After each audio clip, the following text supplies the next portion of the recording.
Nikita Mirzani unfollow akun Instagram Raffi Ahmad dan Nagita Slavina. Nikita sendiri sempat mengunggah foto Raffi dan Nagita sebagai brand ambassador MS Glow yang sedang diserang oleh Niki. Diduga, Niki unfollow Instagram Raffi Ahmad dan Nagita Slavina lantaran mereka adalah brand ambassador produk tersebut. Seperti yang diketahui, Nikita Mirzani tengah gencar menyerang asal-usul kekayaan Sandi Purnamasari. Dalam postingan pertama Niki, pengusaha tersebut konon baru merintis usaha 5 tahun namun Nikita Mirzani heran dengan gaya hidup mewahnya. Saat itu Niki belum secara gamblang menyebut nama Sandi Purnamasari sebagai pemilik MS Glow. MS Glow sendiri didirikan pada tahun 2013.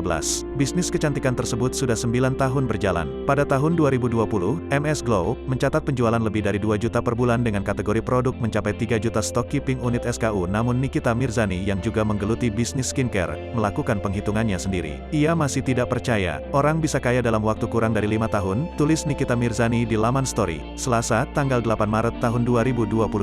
Dengan pengeluaran 20 kali lipat dari pemasukan, belum lagi belanjanya, show off-nya, bayar BA, brand ambassador-nya dan lain-lainnya, lanjutnya.